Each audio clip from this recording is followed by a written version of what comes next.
Hello students, कैसे हो आप सभी। आशा करते हैं आप सभी ठीक होंगे। आपका अपने YouTube channel Vinod sir study points में स्वागत है। बच्चों, आज हम बातचीत करेंगे तत्सम और तद्भव के ऊपर। बहुत ही इंपॉर्टेंट चैप्टर है। हिंदी के माध्यम से देखते हैं तो कोई भी पेपर यदि आप दोगे तो 2 से 3 क्वेश्चन इसमें आते हैं। ध्यान से देखना है। आज के बाद इस वीडियो को देख करके आपसे तत्सम और तद्भव का कोई भी सवाल गलत नहीं होगा। बस ध्यान से देखना बोर्ड की तरफ कि पहला सवाल है कि तत्सम और तद्भव शब्द किस किस से मिलकर बने हैं। यानी जो तत्सम शब्द है ये बना है तत् प्लस सम, यानी कि तत्सम बराबर ये होता है तत् प्लस सम। यानी कि जो बाद वाला तय है ये आधा आएगा। तो जब किसी अक्षर को आधा करते हैं तो उसके नीचे हलन का चिन्ह लगाते हैं, ऐसे बोलते हैं हलन। यानी इसका अर्थ ये होता है जिस भी अक्षर के नीचे तिरछी लाइन होगी इसे बोलते हैं हलन, और इसका अर्थ होता है ये आधा वर्ण है। तो तत् प्लस सम। इसी प्रकार से शब्द है तद्भव। तो तद्भव शब्द में गलती की ज्यादा संभावना है। ध्यान से देखना है। तद्भव तो ये बनता है तत् प्लस भव, तत् प्लस भव। दे दबात का ते कत्ती बन जाएगा, ये ध्यान रखना है। इसे ध्यान से देखना है बार बार। तद्भव को जब तुम तोड़ोगे विच्छेद करोगे तो तत् प्लस भव, यानी दे दबात का ते बनेगा आधा, ये ध्यान रखना है। दूसरा सवाल में आते हैं तत्सम और तद्भव की परिभाषा। यानी तत्सम और तद्भव की परिभाषा क्या होती है। ये तो थे इनके ये मिलकर जिससे बने, और इनकी बात आती है परिभाषा। देखो शाब्दिक अर्थ तो सुनते हैं। तत्मन होता है संस्कृत यानी कि उसके, और सम माने समान, यानी संस्कृत के समान। तद्भव तत्मन तत्मन उसके, और भव माने यानी किसी दूसरे के, यानी संस्कृत को छोड़ करके अन्य किसी की समान। तो परिभाषा की तरफ चलते हैं कि तत्सम और तद्भव की परिभाषा। तो तत्सम की परिभाषा होती है ऐसे शब्द जो संस्कृत से लिए और आज भी ज्यों के त्यों, ऐसे ही ज्यों के त्यों संस्कृत में ही प्रयोग हो रहे हैं, उन्हें बोलते हैं तत्सम शब्द। तद्भव की परिभाषा ऐसे शब्द जो संस्कृत से लिए और अपने मुख की सुविधा के लिए अन्य भाषाओं में परिवर्तित कर दिए, उसे बोलते हैं तद्भव। यानी वैसे समझते हैं दूसरे इसमें। तत्सम का अर्थ होता है शुद्ध शब्द, यानी जो शब्द संस्कृत के वो शुद्ध और संस्कृत भाषा से लेके अन्य भाषा में बदल दिए, उसे बोलते हैं तद्भव। तो इसकी परिभाषा यहाँ से बन जाती है कि जो शब्द संस्कृत से लिए और आज भी जो कि तो संस्कृत रूप में ही प्रयोग हो रहे हैं उन्हें बोलते हैं तत्सम शब्द, और जो संस्कृत से लेकर के अन्य भाषाओं में बदल दिए उसे बोलते हैं तद्भव। ये जो मैंने नीचे सवाल तुम्हारे लिखे हैं बार बार पेपर में सारे शब्द ये ऐसे कई बार पेपरों में आ चुके हैं। कोई यूपीएससी के पेपर में, कोई एसएससी जीडी में, कोई पीसीएस के पेपर में, ये ध्यान से देखना है। तो निम्नलिखित शब्दों के तत्सम रूप लिखो। मैं आज तुम्हें इसका एक ऐसा तरीका बता रहा हूँ कि लगभग तुम 95% या 90-95% तुम्हारा शब्द अब की बात गलत ना होगा। कुछ बात ध्यान रखनी है। जब किसी पूरे शब्द में कक्षा वाली 6 त्रय ज्ञानी श्रेय इस प्रकार से या इस प्रकार से, व्यवजन अड़े खाली 21 वाली से, पेच वाली से, विसर्ग ऊपर रहे नीचे रहे, इस प्रकार से ये निकल जाए। ये ऐसे अक्षर हैं जो किसी शब्द में तुम्हें कहीं पर भी दिखाई दे रहे हैं। कक्षा वाली 6 त्रय ज्ञानी श्रेय व्यवजन अड़े खाली 21 वाली से, यानी जो तुम इसे बोलते हो, पेच वाली से, विसर्ग ऊपर रह जाए या नीचे निकल जाए, या किसी में जैसे पृथ्वी में निकलता है, ये रिपरिसी वाली मात्रा जो निकलती है।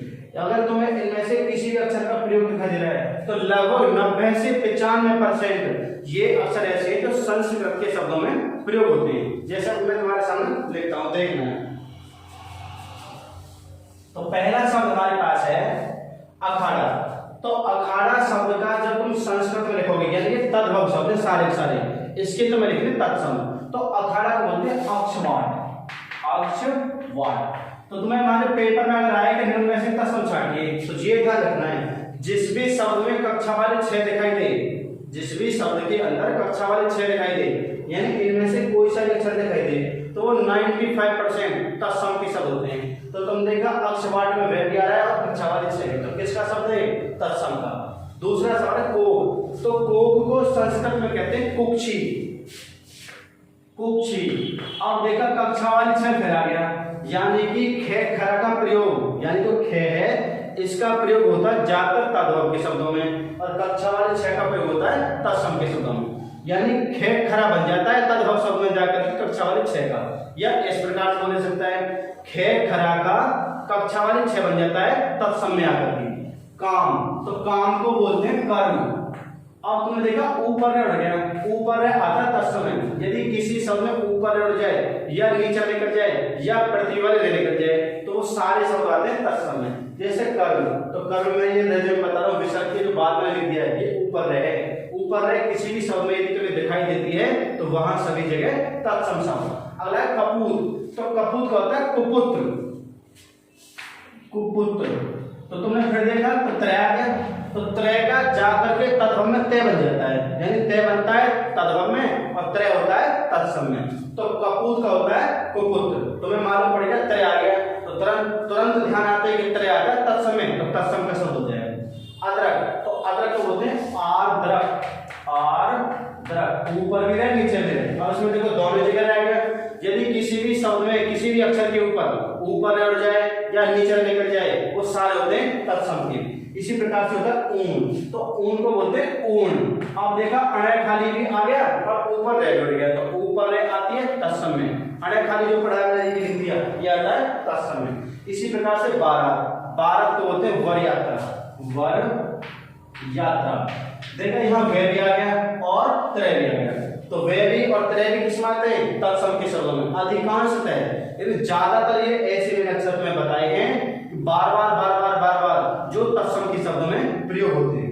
गेहूं, तो गेहूं को बोलते हैं गोधूम, गोधूम। गेहूं का शुद्ध नाम होता है संस्कृत में गोधूम। इस प्रकार से जमाई, जमाई हो या दामाद, इसका होता है जामात्री। नीचे देखा मैं जामात्री। अब देखो नीचे रह गया, नीचे जो रह करा ये द्विपक्षी वाला रह, नीचे किसी में रह लेकर जाए ऊपर रह उड़ जाए तो वो सारे शब्द होते हैं तत्सम के। आगे गांव, गांव का होता है ग्राम, तो तुमने देखा कि ग्राम में रे कहां निकल रहा है? नीचे, यानी नीचे निकलते ही दिमाग में तुरंत बात आ जानी है कि तत्सम का शब्द है। और ध्यान रखना कि चंद्र बिंदी होती है, चांद बिंदी, ये ज्यादातर तद्भव के शब्दों में होती है। जैसे गांव, गेहूं, बहुत सारे शब्द हैं जहां भी कहीं चांद, आंख, आंसू, इस प्रकार से जहां भी कहीं चंद्र बिंदी दिखाई दे तो वो तद्भव के शब्द होते हैं। आगे दिया घोड़ा, घोड़ा का होता है घोटक, घोड़ा का होता है घोटक। ध्यान रखना है अगर कहीं डे के नीचे अंक की बिंदी हो तो ये तद्भव में आता है ज्यादा। घड़ी, घोड़ा, इस टाइप से जो भी शब्द है डे के नीचे अंक की बिंदी हो तो वो तद्भव के शब्द होते हैं। तो घोड़ा का होता है घोटक। घी, घी का होता है घृत, तो घे में रहने नीचे री वाला घृत। ये जो रह होता है पृथ्वी वाले, ये जो रह होती है ये होती है री पर ऋषि वाले रह, तो घी को बोलते हैं घृत। चांद, चांद का होता है चंद्र, चांद का होता है चंद्र। तो देखो नीचे लेकर गया और नीचे आता है तत्सम में। बैल, बैल का होता है वृषभ, वह में से लेकर नीचे री पर ऋषि वाला पेच ऋषा वाले से और भय वृषभ। अब देखा नीचे में लेकर गया वह भी आ गया, पेच ऋषा वाले से भी आ गया, कहीं ना कहीं से बात पकड़ में आ जाएगी। ये ध्यान रखने बार बार बताया जा रहा है। इन अक्षरों का प्रयोग ज्यादातर तत्सम के शब्दों में किया जाता है। आगे दिया हिरण, हिरण को बोलते हैं हरिण। हिरण शब्द का जो संस्कृत का नाम होता है वो होता है हरिण। अब देखते हैं हरिण कैसे लिखेंगे, देखना होगा ध्यान से।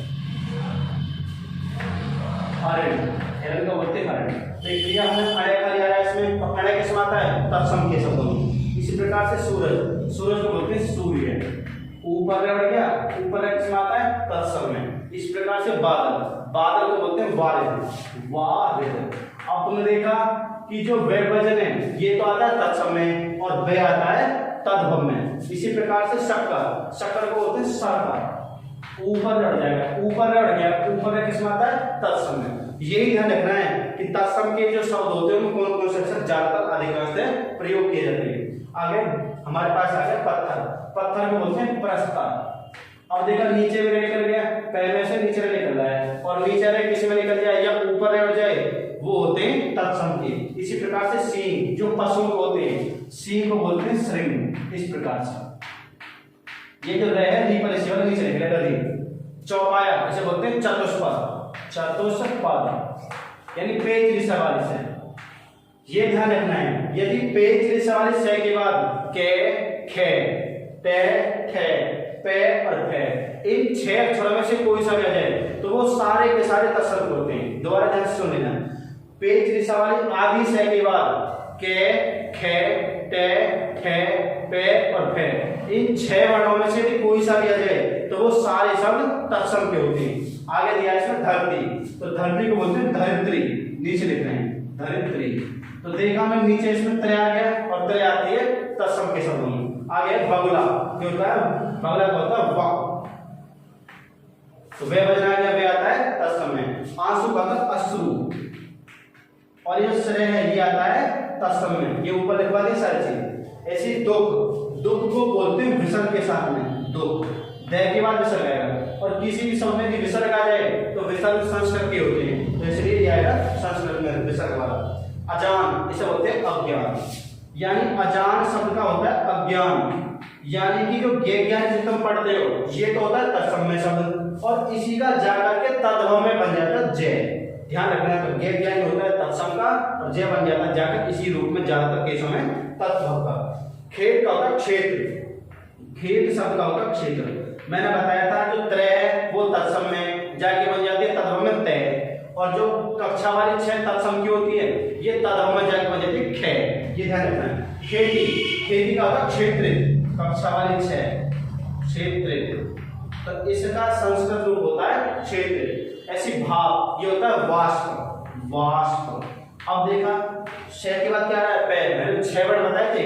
पेज री सवारी से के बाद के, खे, पे, फे, ते और फे इन 6 में से कोई सा भी आए तो वो सारे तत्सम के होते हैं और वे भी आगे वैसे देखना है। खजूर ये होता है खरजूर, खे जय के ऊपर रहे बड़ों की मात्रा रहे, ऊपर रह गया ऊपर रहता है। तो आज का जो हमारे टॉपिक है मैंने बहुत ज्यादा प्रयास करके तुम्हारे लिए जितना शानदार से शानदार हो सकता है बनाने का प्रयास किया है। यदि तुम्हें हम इस चैनल पे हमारे पे पढ़ाई बढ़िया लगी हो तो हमारे चैनल को लाइक करना, चैनल को सब्सक्राइब करना, ज्यादा से ज्यादा बच्चों में शेयर करना और कमेंट्स के माध्यम से किसी बच्चे को परेशानी है तो बताना। धन्यवाद बच्चों।